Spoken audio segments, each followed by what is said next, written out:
সিদ্দিকুল্লাহ চৌধুরী কোনো ব্যক্তি নন, তিনি রাজ্য মন্ত্রিসভার একজন সদস্য, মমতা বন্দ্যোপাধ্যায়ের ঘনিষ্ঠ সহকর্মী। স্পিকার দলদাস আপনার সঙ্গে সেটিং আছে, থাকা স্বাভাবিক, কারণ তিনি দলের কি কর্মসমিতি হয়েছে গরুর গাড়ির আবার হেডলাইট। 631 কিলোমিটার বেড়া কাঁটা তারের বেড়া দেওয়া যায়নি, তার জন্য দায়ী কে? মমতা ব্যানার্জি। মমতা ব্যানার্জি আতঙ্কিত, কারণ ওর পায়দাস আরিজাপ্তাব, তার মেয়াদ 31 ডিসেম্বর শেষ হয়ে যাচ্ছে। আপনি যাই করুন, 26-এর নির্বাচন হবে হিন্দুদের অস্তিত্ব রক্ষার নির্বাচন। উনি বুঝেছেন যে বাংলাদেশের এই অত্যাচারের পরে এপারে থাকা বাঙালি হিন্দু সহ যারা মুখ খুলতেন না, সমাজের সেই ধরনের মানুষজন, প্রত্যেকটা মিডিয়া হাউস, যে মিডিয়া হাউসদের মধ্যে অনেকেই সেকুলারিজমের নামে হিন্দু অত্যাচারের কথা এতদিন দেখাতেন না, তারাও বাধ্য হয়েছে যে ব্যাপক জনমত তৈরি হয়েছে। মমতা বন্দ্যোপাধ্যায় এই একটি বাক্য বলে তিনি সামগ্রিকভাবে যে আবহাওয়াটা তৈরি হয়েছে সেই আবহাওয়া থেকে নিজের ইমেজ বিল্ড আপ করতে চাইছেন।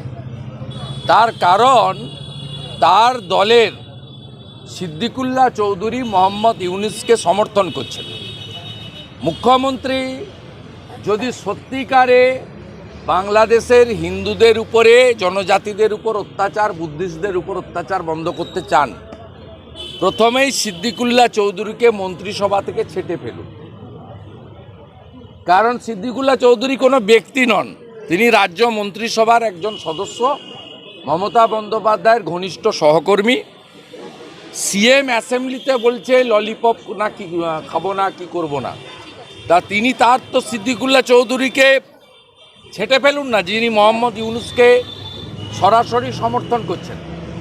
এই মুখ্যমন্ত্রী এই বিধানসভাতে বিএসএফের বিরুদ্ধে রেজুলেশন এনেছেন 185, যে বিএসএফ প্রথম যদি আমাদের আক্রমণ হয় বাংলাদেশের ওদিক থেকে, প্রথম কার সঙ্গে দেখা হবে? বাংলাদেশের এক্সট্রিমিস্ট ফোর্স বলুন, তালিবানরা বলুন, হেফাজত বলুন, জামাতের লোক বলুন, অথবা বাংলাদেশের বর্তমান আইন শৃঙ্খলা রক্ষাকারী বাহিনী। প্রথম দেখা হবে বিএসএফের সঙ্গে। আপনি বিএসএফকে রেপিস্ট বলেছেন, বিধানসভায় রেজুলেশন এনেছেন। আপনি আর্মির ক্রেডিট অস্বীকার করেন।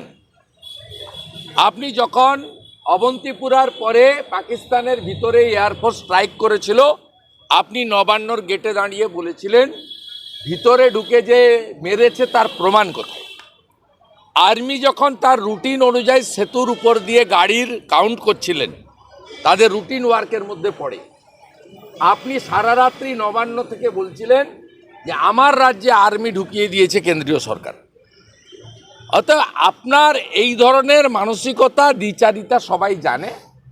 আপনি কাউকে না জানিয়ে হঠাৎ করে বিধানসভায় উদয় হয়েছেন, কোনো মিনিটসে ছিল না।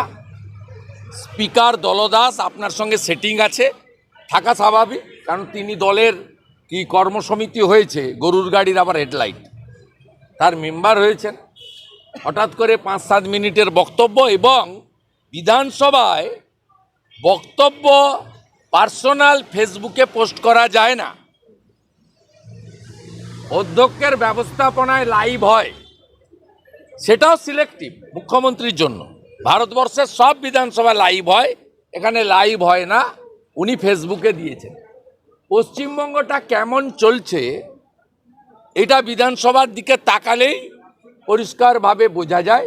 উনার কথায় কোনো প্রতিক্রিয়া হবে না। মানুষ জানে যত এক্সট্রিমিস্ট ফোর্স, প্রায় 1 কোটির কাছাকাছি রোহিঙ্গা মুসলমানকে তিনি ঢুকিয়েছেন।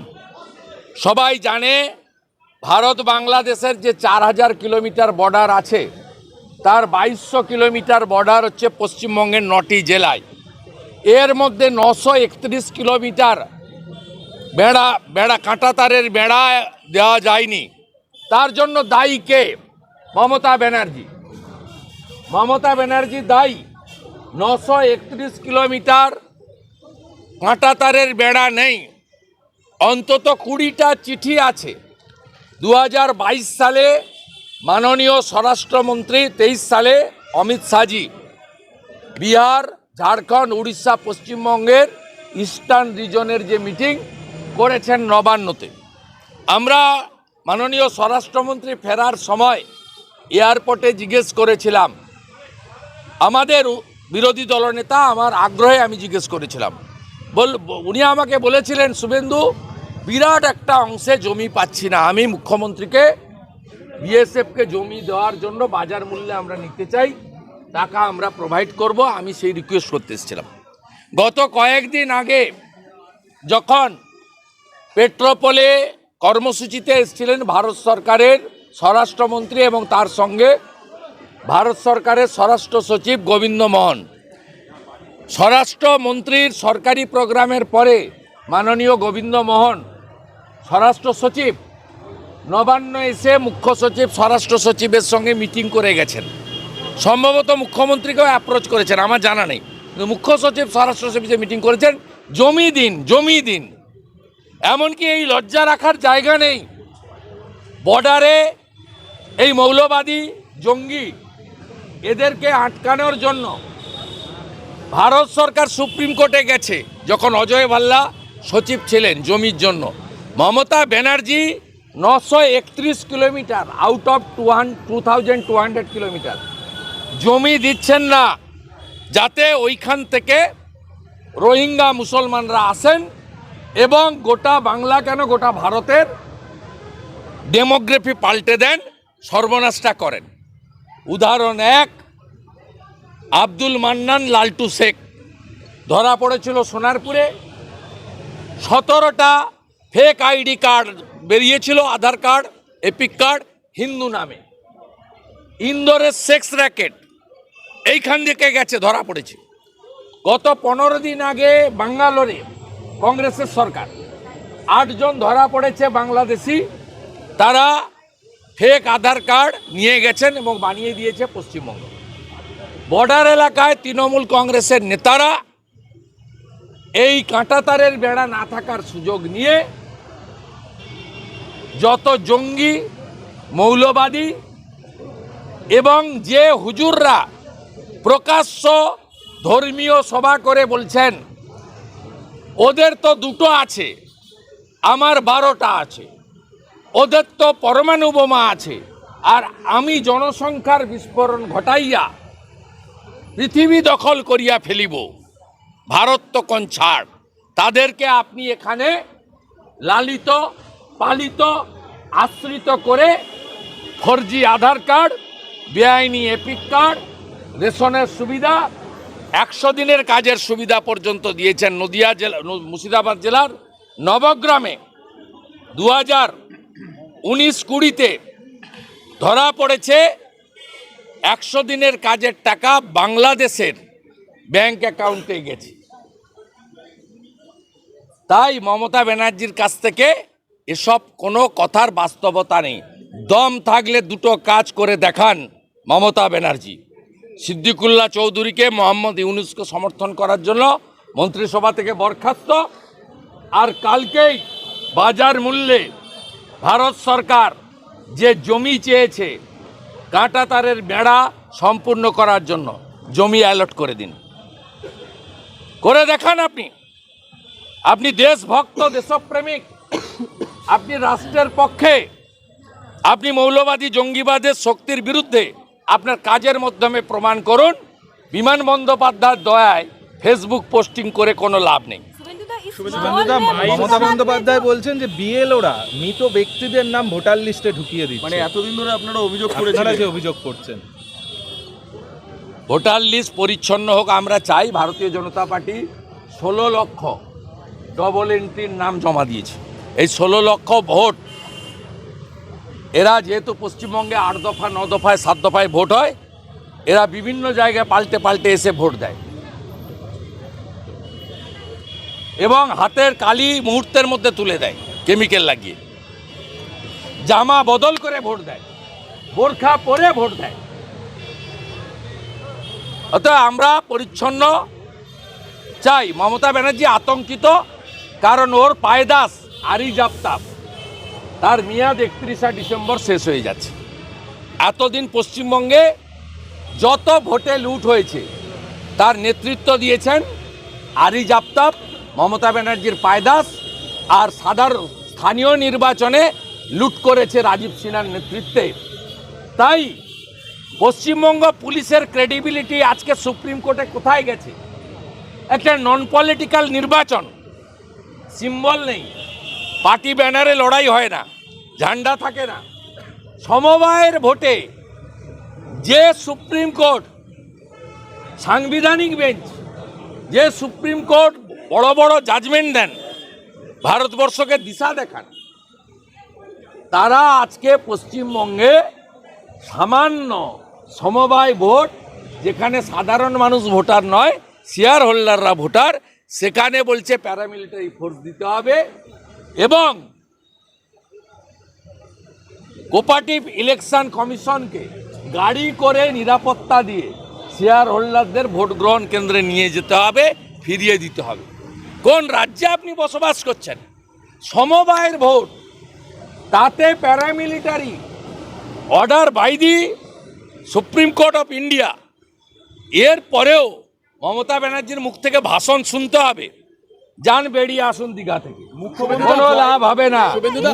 ওখানে আপনাকে আমি সাফ করে দিয়েছি, ওখানে আপনাকে আমি সাফ করে দিয়েছি, নেই আপনি ওখানে। বলছি আইন শৃঙ্খলা জল জীবন মিশন নিয়ে সরাসরি অভিযোগ করছেন পুলিশ টাকা খায়, কন্ট্রাক্টর। প্রথম কথা বলি, স্কিমটার নাম জল জীবন মিশন, জল স্বপ্ন নয়। আমরা চেপে ধরতে জল জীবন মিশন লিখতে বাধ্য হচ্ছেন। এখন 75 ভাগ টাকা দেয় ভারত সরকার, 25 ভাগ টাকা দেয় রাজ্য সরকার। এটাতে ওই লম্বা মন্ত্রী চুরি করে টাকা ভাইপোকে দেয়। আমি অনেক আগে বলেছিলাম সমস্ত মেটেরিয়াল পারচেজ এক্সিকিউটিভ ইঞ্জিনিয়ার লেভেলে ছিল, শুধুমাত্র ফেরল, যে ফেরলের দাম মল্লিক বাজারে গেলে নলের ভিতরে যে ঝাঁঝরি থাকে 300 টাকা, 545 টাকা করে 1000 কোটি টাকার ফেরল পারচেজ করেছে হাওড়ার 3টি সংস্থা থেকে। আমি আপনাদের প্রয়োজন হলে 2-1 দিনের মধ্যে কাগজ দিয়ে দেব। আইপ্যাক প্রতীক জৈনের, তাদের অ্যাকাউন্টে 2021 সালে নির্বাচনের সময় পিএইচইর ঠিকাদার 12 কোটি টাকা দিয়েছেন Kakdwip state bank of India থেকে আরটিজিএস করে। আমি চেক নাম্বারও দিয়ে দিতে পারি প্রয়োজন হলে। অতএব মুখ্যমন্ত্রী এখন চিৎকার চেঁচামেচি করছেন। মুখ্যমন্ত্রী 1 বছর ধরে এইসব করবেন, সবাই চোর, পুলক চোর, সবাই চোর, আমি সাধু, এটা উনি করবেন। আবার ভোটের সময় বলবেন আমি 294টাতে প্রার্থী। আবার পার্থ যখন চুরি করে ধরা পড়বে, পার্থদা চুরি করতো আমি জানতাম না, বালু যে এত টাকা খেয়েছে আমি জানতাম না। এই মুখ্যমন্ত্রী 26-এর ভোট শুরু করেছেন, তাই তিনি এই ধরনের কাজকর্ম করে নিজের ইমেজ বিল্ড আপ করছেন। আপনি যাই করুন, 26-এর নির্বাচন হবে হিন্দুদের অস্তিত্ব রক্ষার নির্বাচন। আপনি লক্ষ্মীর ভাণ্ডার 1000 টাকাকে 3000 করলেও কোনো হিন্দু আপনাকে ভোট দেবে না। আমি আপনাকে বলে গেলাম 26-এর ভোট পশ্চিমবাংলায় হবে হিন্দুদের অস্তিত্ব রক্ষার নির্বাচন। কোনো টোটকা আপনার কাজ করবে না, আপনি দেখতে থাকুন। কারণ আপনি বাংলাদেশ নিয়ে কথা বলার অধিকার আপনার নেই। আপনার রাজ্যে ফালাকাটাতে দুর্গা মণ্ডপ আক্রান্ত হয়েছে, আপনি প্রোটেকশন দিতে পারেননি। গার্ডেন রিচে দুর্গা মণ্ডপ আক্রান্ত হয়েছে, আপনি প্রোটেকশন দিতে পারেননি। শ্যামপুরে 5টা দুর্গা মূর্তি ভেঙেছে, আপনি প্রোটেকশন দিতে পারেননি। রাজাবাজারে কালী ঠাকুর ভেঙেছে, নদাখালী আমাদের বজবজে লক্ষ্মী ঠাকুর ভেঙেছে, জগদ্ধাত্রী ঠাকুর ভেঙেছে, বেলডাঙ্গায় কার্তিক পূজায় 50টা মন্দির ভেঙেছে। আপনি পশ্চিমবাংলার হিন্দুদেরকে সুরক্ষা দিতে পারেননি। তাই পশ্চিমবাংলায় আপনার কোনো টোটকা কাজ করবে না। পশ্চিমবাংলার হিন্দুরা জাগছে, তাই আজকে আপনি বাধ্য হয়ে বাংলাদেশ নিয়ে ইউটার্ন আপনাকে দেখাতে হচ্ছে অ্যাসেম্বলিতে, আর সমস্ত আইন রীতিনীতি লঙ্ঘিত করে ফেসবুকে আপনাকে পোস্ট করতে হচ্ছে যে আমি বাংলাদেশ কলকাতা নিয়ে নিবে বলেছে, আমরা রুখে দেব। আপনি রুখার কে? হরিদাস পাল। রোখার জন্য নরেন্দ্র দামোদর দাস মোদী আছে। পরমাণু বোমা দিয়ে গেছেন এপিজে আব্দুল কালাম, অটল বিহারী বাজপেয়ী। ওরাই বুঝে নিবে। হাসি মারাতে রাফেল রাখা আছে, আপনাকে ভাবতে হবে না। মোদি হ্যায় তো মুমকিন হ্যায়। বাংলা হান্টের আরও খবর দেখতে নজর রাখুন। বাংলা খবর মানেই বাংলা হান্ট।